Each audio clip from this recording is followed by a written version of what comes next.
అందరికీ నమస్కారం. Welcome to Bharati TV. వైసీపీకి ఫలితాల ముందు దెబ్బ మీద దెబ్బ తగులుతుంది, షాకుల మీద షాకులు ఇస్తున్నారు. అంటే ఆంధ్రప్రదేశ్ ఎన్నికల ఫలితాలు మరో 4 రోజులు మాత్రమే ఉన్నాయి.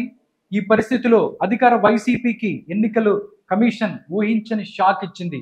ఏదైతే పోస్టల్ బ్యాలెట్ కి సంబంధించి వాళ్ళు ఏదైతే కోర్టుకి అదేవిధంగా ఈసీకి అప్లై చేశారో వాటన్నింటినీ కాదంటూ ఏదైతే పోస్టల్ బ్యాలెట్ కి సంబంధించి దాని మీద గెస్టెడ్ ఆఫీసర్ సైన్ ఉంటే సరిపోతుంది, సీల్ కానీ దానికి సంబంధించి హోదా కానీ ఏది ఉండనక్కర్లేదని చెప్పి తమ యొక్క అభిప్రాయం తెలియజేసింది. నిజంగా ఈ అంశాన్ని మీద మనతో మాట్లాడడానికి దుర్గా ప్రసాద్ మాస్టర్ గారు ఉన్నారు. మాస్టర్ గారితో మాట్లాడదాం, అసలు ఏంటి ఈ విషయం గురించి అని తెలుసుకుందాం. నమస్కారం మాస్టర్ గారు. సార్ ఎప్పుడు నమస్కారం అండి రాధాకృష్ణ గారు. సార్ ఏంటి సార్ పరిస్థితి? వైసీపీకి షాకుల మీద షాకులు తగులుతాయి అనవచ్చా రిజల్ట్ కి ముందు? ఇట్లా మీరు దేశం మొత్తం లేదంటే ప్రపంచం మొత్తం పోస్టల్ బ్యాలెట్ లో నెంబర్ 1 పొజిషన్ లో ఆ ఏపీ ఉందండి.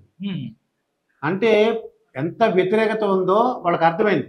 పోస్టల్ బ్యాలెట్ సంబంధించి మా దీంట్లో 80 to 90% అందరూ కూడా ఉద్యోగస్తులందరూ కూడా వేశారు. ఎలా అయినా అవి అరికట్టాలి, అవి కౌంటింగ్ లేకుండా చేయాలి, ఇన్వాలిడ్ చేయాలి, అది ప్లాన్ అండి. ఓకే, ఇన్వాలిడ్ చేయాలంటే దాంట్లో ఏదైతే కూటమికి వచ్చే ఓట్ల సంఖ్యను తగ్గించాలి అనేది వాళ్ళు అంతేనే కదండి. ఎక్కడన్నా వాళ్ళ ఉద్దేశం ఏంటంటే మెజారిటీ నెక్ వచ్చింది అనుకోండి, ఏ 2000 1000 అనుకోండి, ఏ కొడాలి నాన్నగారితో అవును గుడివాడికి సంబంధించి ఉదాహరణకి అంటే నెక్ టు నెక్ ఫైట్ ఉన్న దాంట్లో ఇద్దరికి సమానంగా ఉన్నాయి, ఒక 500 ఎంతో ఉందనుకోండి, అప్పుడు తీసానుకోండి గ్యారంటీగా ఇక గెలవడానికి అవకాశం ఉంటుంది అనమాట. ఎవరు?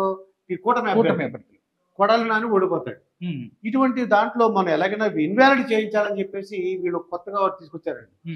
ఈసీ ఏదైనా సరే ఉదాహరణ చెప్తానండి, నాకు రిజర్వేషన్ ఉందండి, రిజర్వేషన్ ఒక ట్రైన్లో వెళ్తున్నాను, నాకు రిజర్వేషన్ ఉంది, నేను చక్కగా ప్రశాంతంగా ఉంటాను.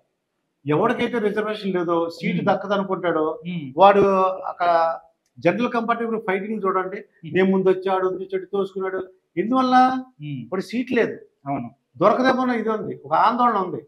ఇప్పుడు గెలిచేవాడు ఎప్పుడు ప్రశాంతంగా ఉంటారండి. అవును, నేను గెలుస్తున్నాను, నాకు ఫుల్ మెజారిటీ వస్తుంది, నేను ఎందుకు అల్లరి చేస్తాను, ఎన్ని చేసినా నాకు రాదు, నాకు అసలు అల్లరి చేయాలన్న ఆ థాట్ రాదు నాకు. ఓకే, అటువంటిది మరి వీళ్ళకి వస్తున్నారంటే చూడండి, అన్నిటికీ వీళ్ళు మడత పేచి అంటారు, లేకపోతే బోడిగుండికి మోకాలకి జుట్టు అదే ముడేయడం అంటారు, ఇటువంటివన్నీ చేస్తున్నారండి. వీళ్ళు నిజంగా వై నాట్ 175 అంత కాన్ఫిడెన్స్ మనమే గెలుస్తా ఉన్నప్పుడు ఈసీ నిర్ణయానికి ఉపయోగాలు వాళ్ళకి ఆ ఈసీ ఫైనల్ కదా. అవును, అది ఒక ఇండిపెండెంట్ బాడీ, వాళ్ళు ఏం చెప్తే అది వినాలి. అవును, అంతేకాదు వీళ్ళు ఏం చేస్తున్నారు, ఈసీకి లెటర్ రాశారు, అయినా సరే బాబు డిజిగ్నేషన్ గెస్టెడ్ ఆఫీసర్ డిజిగ్నేషన్ కానీ సీల్ లేకపోయినా పర్వాలేదు అని చెప్పి ఆయన సంతకం స్టాంప్ ఉంటే సరిపోతుంది. వీళ్ళు ఏం చేశారు, ఇంకా కుదరదని చెప్పేసి హైకోర్టుకి వెళ్ళారండి. ఓకే, హైకోర్టుకి వెళ్ళినా సరే హైకోర్టు ఏం చేస్తుందండి, అవును ఈసీ వాళ్ళకు కూడా తెలియదు కదా, ఈసీ ఏం చెప్తే అది చేయమంటుంది. అంటే ఎలక్షన్ దాంట్లో ఇప్పుడున్న పరిస్థితుల్లో కల్పించుకోవడానికి వీలు లేదు అని చెప్పే ప్రయత్నం కూడా చేస్తుంది. బట్ దానికి సంబంధించి ఏం రావాలని ఉంది. కానీ సార్ దుర్గాప్రసాద్ గారు, మనం ముందు నుంచి చూసుకున్నట్టయితే ఎలక్షన్ తర్వాత ఏదైతే పోలింగ్ అయిపోయిన తర్వాత నుంచి వైసీపీ లీడర్స్ ఎవరైతే ఉన్నారో వాళ్ళు పేర్ని నాని, అంబటి రాంబాబు, మిగతా XYZ సజ్జల రామకృష్ణారెడ్డి,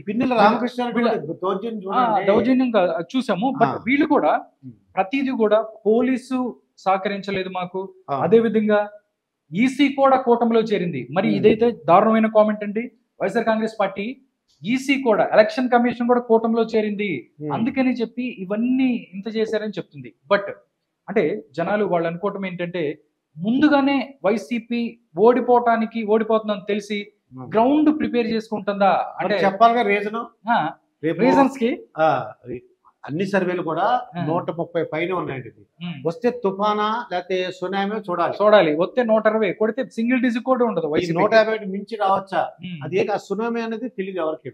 ఓకే, ఆ ల్యాండ్ టైటిల్ యాక్ట్ వలన తర్వాత చంద్రబాబు నాయుడు గారు లేకపోతే కూటమి కొన్ని పథకాలు ప్రవేశపెట్టిందండి. అమ్మ ఒడి కానీ ఎంతమంది పిల్లలు అంత పిల్లలు 3 నెలలు మీకు అది పెన్షన్ తీసుకోకపోయినా జస్ట్ మొత్తం అన్ని కలిపి 3 నెలలు కలిపి ఒకసారి. ఇప్పుడు ఏమంటే హైదరాబాద్ నుంచి ప్రతి నెల వెళ్ళిపోతున్నారండి వీళ్ళందరూ, ట్రైన్ ఛార్జెస్ అన్ని కూడా నష్టం వాళ్ళకి. ఇవన్నీ కూడా వాళ్ళకి అవగాహన వచ్చింది, ఓడిపోతాం తెలుసు. పొన్నవోలు సుధాకర్ రెడ్డి మనం లండన్ లో ఏడ్చేసాడు, బొక్క పట్టాడు, ఏడ్చి తెలుసు అండి ఎంత ప్రమాదంలో ఉన్నా, జగన్ చాలా ప్రమాదంలో ఉన్నాడని మాట్లాడిన పరిస్థితి. అంటే అది ఎందుకు ఏడుపు అంటే నేను గెలుస్తున్న ఆనందం ఎలా ఉంటుంది తెలుసు చెప్పండి నాకు. అసలు ఎంత సంతోషంగా ఉంటది, ఏడుపు ఎందుకు వస్తుంది? ఇంకోటి కూడా జస్ట్ వేడుపు మాత్రమే అన్నారు. దానికి సంబంధించిన ఫుల్ వీడియో కూడా వచ్చిందండి. దాంట్లో కూడా మాట్లాడుతూ జగన్మోహన్ రెడ్డి తలుచుకుంటే ఏంటి ఎలక్షన్ అయిపోయిన 3 రోజుల్లో నా కొడుకుని లేపేస్తారు అని మాట్లాడాడండి. నిజంగా ఎంత దారుణమైన విషయం అంటే, ఆయన అడిషనల్ అడ్వకేట్ జనరల్ ఏఏజీ ఆయన ముందు ఆయనే మాట్లాడుతున్నాడు. ఆయన ముందు ఎవరైతే మిగతా వైసీపీకి సంబంధించిన ఎన్ఆర్ఐలు కూడా మాట్లాడుతున్న పరిస్థితి. అంటే ఇది మొత్తం కూడా రేపు 4వ తారీఖున ఓడిపోతున్న వైసీపీకి ముందుగానే గ్రౌండ్ ప్రిపేర్ చేసుకుంటుంది. అంటే రేపు ఒకవేళ ఓడిపోతే ఈసీని కోర్టులు అవ్వచ్చు, పోలీసులు అవ్వచ్చు, మిగతా అందరూ కూడా కలిసిపోయిన పరిస్థితి అని చెప్పే ప్రయత్నం అంటారా? అంతే కదా. మరి ప్రజలు ఏమనలేరు, ప్రజా తీర్పు అది ప్రజలు ఇచ్చేసింది. ఆ తీర్పు చెప్పినప్పుడు వీళ్ళు ప్రజలు ఏమనలేరు. దీనికి ఏం చెప్తారు? దీనికి ఎవరెవరు కారణం? పోలీసులు మాకు సహకరించలేదు, ఆ రిగ్గింగ్ జరిగిపోయింది, ఆ పోలీసు ఉన్నారు కదా పోలింగ్ ఆఫీసర్స్, అవును అంటే వాళ్ళందరూ కూడా సహకరించలేదు, ఉద్యోగస్తులు చేశారు, ఇలా ఏదో చెప్పాలని. ఓకే, నిజంగా గెలిచేటట్టయితే చాలా హ్యాపీగా ఉంటారండి, ప్రశాంతంగా ఉంటారు. అంటే మొన్న సజ్జల రామకృష్ణారెడ్డి గారు మాట్లాడింది ఏంటి మరీ ఉందండి. అవునండి. ఎవరైతే పోలింగ్ ఏజెంట్లు ఎవరైతే ఉన్నారో వైఎస్ఆర్ కాంగ్రెస్ పార్టీకి సంబంధించిన వాళ్ళు, అక్కడ రుబాబు చేసేవాళ్ళు, ఆర్గ్యూ చేయగలిగిన వాళ్ళు రండి, రూల్ ఇదా అండి, సరే అండి అలా అనుకుంటారండి, రూల్ పాటించకూడదు, ఏంటి రూల్ అని చెప్పి ముందుకు వచ్చి గొడవ పెట్టుకొని మళ్ళీ అవి కూడా అక్కడ పగల కొట్టాలా? అంతేనని చెప్పేది. పగల కొడితే ఈసారి పగిలిపోద్ది అది. ఎందుకంటే అంటే పోలీసులు మొత్తం అంతా ఇప్పుడు అది కూడా వెబ్ కాస్టింగ్ కూడా ఇది కూడా జరుగుతుంది సార్. వాళ్ళు కూడా స్టేట్ పోలీస్ కాదండి, సెంట్రల్ సిఆర్పిఎఫ్ ఉంటారు, సెంట్రల్ అధీనంలో ఉంటది. వాళ్ళు ఎవడు దుర్గా ప్రసాద, పిల్లల రామకృష్ణారెడ్డి, నానియా, పేటి నానియా, ఇవన్నీ చూడరా, వల్లభనేని వంశీయ అని ఎవరు చూడరండి. అక్కడ పటాపటని వేసేయడమే, అలా ఏమైనా అల్లరి చేస్తే మాత్రం. ఇంకోటి ఏంటంటే అందరూ కూడా మనం కూడా అవగాహన తీసుకురావాలండి. అంటే టీడీపీకి సంబంధించి చంద్రబాబు నాయుడు వీళ్ళు కూడా జాగ్రత్తగా ఉండాలి, అక్కడన్న పరిస్థితి అది చెప్పుకోవచ్చు. జాగ్రత్తగా ఉండండి, బాగా చేయండి. ఏజెంట్లు ఎవరైతే ఉన్నారో కౌంటింగ్, ఆ ఏజెంట్లు కూడా తెలియక ఏదన్నా గొడవలు పట్టారనుకోండి, వాళ్ళని పోలీస్ కేసులు అవుతాయండి, కుటుంబాలన్నీ నాశనం అయిపోతాయి. అవును, వాళ్ళు ఏదో సజ్జల రామకృష్ణారెడ్డి గారు చెప్పారని, ఇంకోటి ఎవరో చెప్పారని, ఆ ఏజెంట్లు మాత్రం చాలా జాగ్రత్తగా ఉండాలి.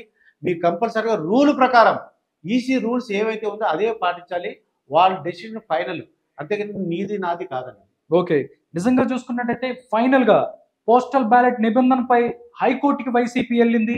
రిటర్నింగ్ అధికారి సీల్ ఏదైతే ఉందో స్టాంపు లేకపోయినా సంతకం ఉంటే చాలని, అలాంటి పోస్టల్ బ్యాలెట్ ను తిరస్కరించవద్దంటూ కేంద్ర ఎన్నికల సంఘం ఇచ్చిన మార్గదర్శకాలను ఏపీ ఎన్నికల అధికారి ముఖేష్ కుమార్ మీనా అన్ని జిల్లాల అధికారులకు పంపించిన సంగతి మీ అందరికీ తెలిసిందే. అయితే ఈ నిబంధనను అధికార వైసీపీ వ్యతిరేకిస్తోంది. దాంతోపాటు పోస్టల్ బ్యాలెట్ నిబంధనపై వైసీపీ ఏపీ హైకోర్టుని ఆశ్రయించింది. బ్యాలెట్ పై ఆర్ఓ సీల్ లేకపోయినా ఓటును తిరస్కరించవద్దంటూ సిఇఓ ముఖేష్ కుమార్ మీనా ఇచ్చిన మెమో సమంజసం కాదంటూ వైసీపీ లంచ్ మోషన్ పిటిషన్ దాఖలు చేసింది. ఈ పిటిషన్ను అత్యవసరంగా విచారించేందుకు హైకోర్టు కూడా అంగీకారం తెలిపింది. దీనికి సంబంధించి ఈసీ ఏదైతే ఉందో క్లియర్ కట్ గా మెసేజ్ ఇచ్చింది. బట్ కోర్టు ఏం చెప్తుంది అనే దాని మీద కూడా ఇప్పుడు ఏదైతే ఉందో ఈ టైంలో కోర్టు ఏదైతే కల్పించుకునే విషయం కల్పించుకోమంటూ తీర్పిస్తుందా, లేకపోతే ఏదన్నా వైసీపీకి వెసులుబాటుగా తీర్పు వచ్చే అవకాశం ఉందా అనేది చూడాలి.